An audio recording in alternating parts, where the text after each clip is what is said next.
Yet another leaked audio memo has come out from the Justin Baldoni, Blake Lively legal drama, and the media is working overtime to spin it in Blake's favor. But I felt like it revealed something else. Something Blake and Isabella Ferrer are not gonna like hearing. Welcome to Popcorn Planet. I am Andy Signor. Wanted to break down this latest voicemail because I've seen so many outlets over the past couple days just trying to spin it as if this is some creepy thing. That he got chills, how beautiful Blake was. I mean, it does show once again how, close this relationship was at the beginning of filming until Blake Lively wasn't getting. Blake Lively was branded a terrorist by Sony itself. This wasn't a rumor, it was the studio's direct assessment of her behavior on set, revealing the shocking extent of her demands. Her refusal to cooperate, threatening to halt the film and its marketing, pushed executives to their breaking point. The studio, tired of her escalating tactics, had seen enough. This astonishing label paints a stark picture of the chaos unfolding behind the scenes, far from the polished image fans usually see.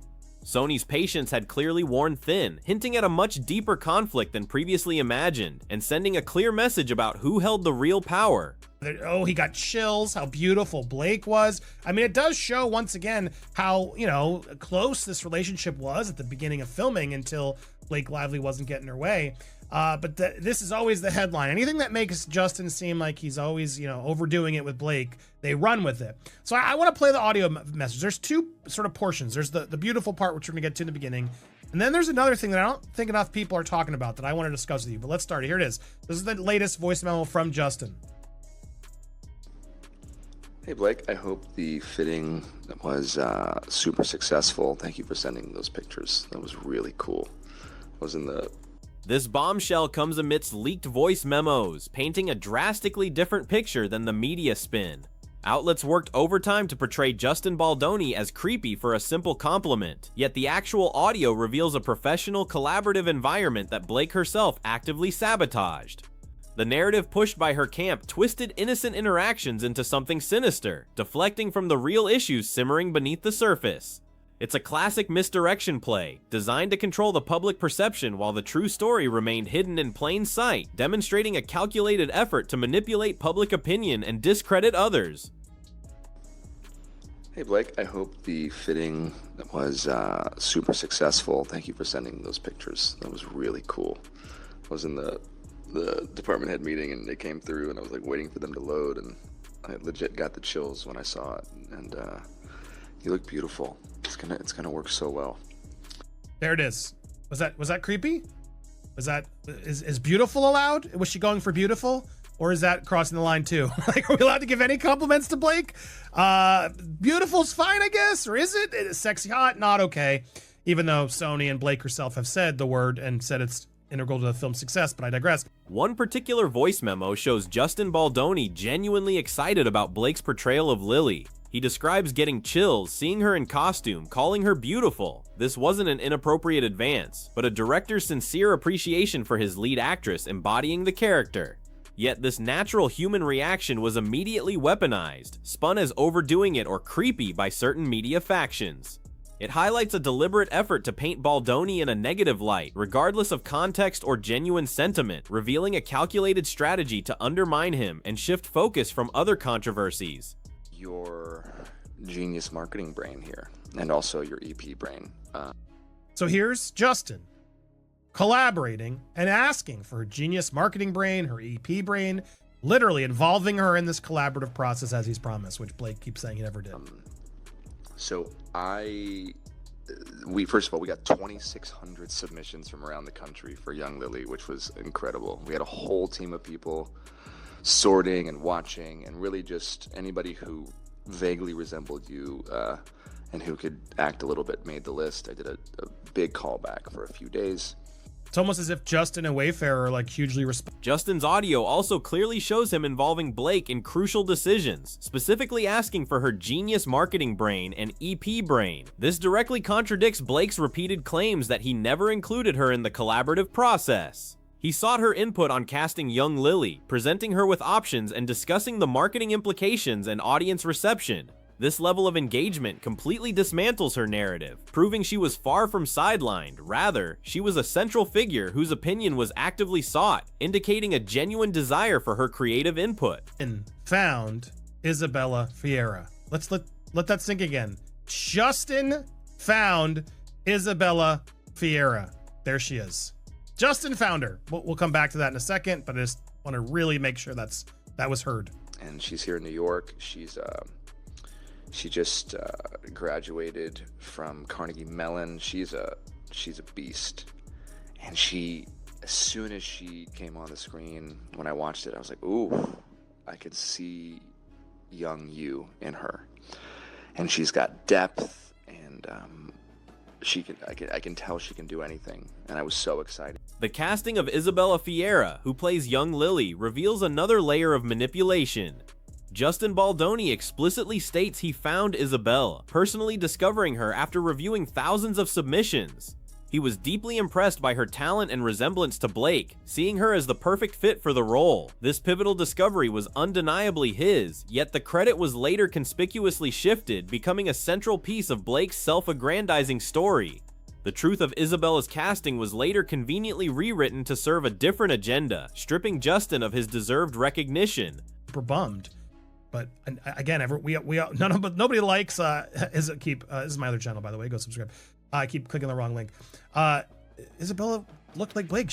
Before all the drama, I had no problem with her. She did well. She was good. It's a bummer that Blake and Ryan swooped her in all this drama and sort of ruined it for her, because now she's gotten all this backlash because she sided with Blake, and it makes me angry with her. I got to be honest, because she's out there saying, well, let's wrap up the audio.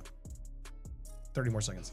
And so I'm going to pray and meditate on it tonight, but I wanted you to know the background before I sent you the... Isabella Ferrer herself later gushed about Blake, claiming she was instrumental in her casting, acting as a mentor and guiding light. She publicly credited Blake and even Taylor Swift with her getting the role, completely omitting Justin's crucial role in her discovery and selection. This public endorsement of Blake's false narrative, despite Justin's clear involvement, hints at intense pressure and power dynamics at play. It appears Isabella felt compelled to align herself with the more powerful figures, sacrificing accuracy for perceived career safety and loyalty, a troubling pattern in Hollywood. Decision I go in, but How creepy of him, right, guys? Must be so annoying for Blake and Jenny to deal with this guy who prays and meditates once in a while for decisions to try to calm himself. Wow, what a creep. I would love to hear what you think. I'm going to talk to Sony about it tomorrow as well and get their thoughts. Okay. Yeah, give me a ring or a text after you watch, whenever that is, today or tomorrow. And I'll talk to you soon. Sounds very collaborative. Sounds very nice. Sounds very reasonable. Now, here's where things just take an odd turn. This is not how it was spun later. It was Blake and Taylor who found Isabella. Did I hear that? Taylor. The interviewer highlights the disturbing implications. Isabella threw the very person who discovered and cast her under the bus. Justin was the one who read with her, believed in her, and secured her place in this significant movie. Yet she publicly attributed her success to Blake and Taylor, completely betraying the truth of her origins in the project. This shocking disregard for factual history showcases how deeply the influence of powerful celebrities can distort reality, especially for newcomers trying to navigate a challenging and often ruthless industry, leaving many feeling manipulated. I gotta pick these two. Which one do you like? Which is, I imagine a lot of friends might do. The fact that Blake then used that to sort of love bomb Isabella in a way is pretty telling. Taylor was ultimately who made me, pick the choice, as if it was Blake or Taylor's choice to begin with. It's not. It was Justin's. It was Sony's. And Justin's who discovered you, Justin's who read with you, Justin's who got you in this movie, and you completely threw him under the bus. The same person you wrote a huge long email to saying how great he was and blah, blah, blah, blah, blah, blah, blah, blah. What the hell? If you had an issue with him, why didn't you say so? Anything I've learned from this. It's speculated that Blake love-bombed Isabella, leveraging her influence to secure loyalty and propagate her version of events. By showering Isabella with attention and taking credit for her big break, Blake effectively ensured Isabella's public support and allegiance. This tactic is a powerful tool in controlling narratives, particularly when dealing with less established individuals in a highly competitive field, creating a dependent relationship. The interviewer suggests that this wasn't genuine mentorship, but a strategic move to solidify her position and control the public story, raising ethical questions. The interviewer points out that Justin was described as very open to communication and constantly willing to fix things on set. Any complaint, no matter how minor, was addressed immediately, demonstrating a proactive approach to problem solving. This contradicts the image of a director unwilling to collaborate or listen that Blake's camp attempted to paint. It shows a professional committed to a smooth production and a positive working environment, actively seeking resolution to any issues that arose. This willingness to engage stands in stark contrast to the accusations leveled against him, exposing a clear disconnect. The real issue, according to the source, was Blake's uncompromising demands. She allegedly issued ultimatums, threatening to pull out of the movie or refuse marketing duties if her requests weren't met. This wasn't merely about creative differences, it was a brazen power play, leveraging her star status to dictate terms and exert extreme pressure. The phrase "she wouldn't do the movie or she wouldn't do the marketing" reveals the extent of her leverage and the immense pressure she exerted on the production, holding the entire film hostage to her will. The source explicitly states that Isabelle, despite now knowing the truth of Justin's instrumental role, continues to defend Blake publicly. While partially understandable given the significant power dynamics at play, this still creates a troubling precedent. A young actress, potentially fearing severe career repercussions, seemingly chooses allegiance over accuracy and integrity. It underscores the immense pressure faced by those without established power, highlighting how difficult it is to speak truth to power in Hollywood, revealing a systemic issue of influence. The fear of going against Blake Lively and Ryan Reynolds is palpable throughout the industry. The interviewer lamented that even a documentary exposing these truths couldn't find a streamer, as nobody wants to go up against Ryan and Blake. This illustrates the formidable influence the couple wields, creating an environment where dissent is stifled and inconvenient truths are suppressed. It's a testament to their combined power that even objective media outlets are hesitant to challenge their narrative, suggesting a chilling effect on open discourse and truth-telling. This chilling reality implies that their influence extends beyond the set, impacting journalistic integrity and the willingness of platforms to host critical content. When major streaming services shy away from a project, it speaks volumes about the perceived risks involved. This isn't just about a legal battle, it's about the systemic power that can silence narratives and protect powerful figures, regardless of the underlying facts. The sheer reach of their influence creates an environment where opposing voices are effectively muted, leaving many stories untold.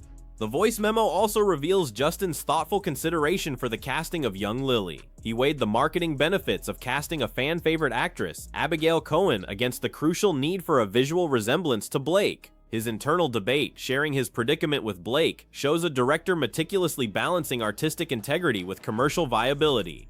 He was genuinely seeking the best outcome for the film, involving his lead in a complex decision-making process, demonstrating a holistic and professional approach to filmmaking. He specifically articulated that seeing Abigail Cohen in the reflection might cause a suspension of belief for the audience, potentially breaking their immersion in the story. This nuanced perspective demonstrates his deep understanding of cinematic storytelling and his unwavering commitment to the film's artistic success. His focus was on creating a seamless visual experience, ensuring that the audience would genuinely believe Isabella Ferrer was a younger Blake. This level of detail highlights his dedication to authenticity and the integrity of the narrative. Justin's decision-making process, as revealed in the memo, was remarkably grounded and contemplative. He mentioned praying and meditating on important decisions, seeking clarity and calm before making choices. This spiritual approach, rather than being creepy as some media outlets attempted to frame it, reflects a thoughtful, intentional leader striving for integrity in his choices. The subsequent spin attempting to demonize this personal method is another example of the baseless attacks aimed at discrediting him, showcasing a desperate attempt to create controversy. The initial media spin, focusing solely on Justin calling Blake beautiful and framing it as inappropriate, was a masterclass in distraction. It diverted attention from the actual, more revealing content of the memo, Justin's collaborative efforts, his thoughtful decision-making, and his crucial role in casting Isabella. This selective reporting served only to fuel Blake's narrative, intentionally obscuring the broader context and painting a misleading picture for the public, ultimately manipulating perceptions to suit a predetermined agenda. This entire saga showcases a pattern where Blake Lively allegedly uses her considerable power to control narratives, influence public perception, and exert intense pressure on those around her. From claiming credit for Isabella's casting to demanding specific terms under threat of withdrawal, her actions paint a picture of an actress leveraging her status to an extreme degree. The leaked audio memo fundamentally challenges this carefully constructed public image, revealing a stark contrast between perception and reality, and prompting serious questions about her conduct. The Sony drops the hammer aspect of the title is dramatically underscored by their internal branding of her as a terrorist. This isn't a casual remark, it reflects extreme frustration and a breaking point from a major studio facing significant disruption. It suggests that her behavior was so disruptive and demanding that it warranted such a severe internal label, indicating the studio's deep concern and potential future repercussions for her alleged conduct. This label is a clear indicator of the gravity of the situation and the studio's exasperation. Ultimately, these leaked voice memos serve as a stark reminder that public narratives are often carefully curated and expertly manipulated. The true story, however, can be far more complex and unsettling, revealing hidden power struggles and strategic manipulations behind the scenes.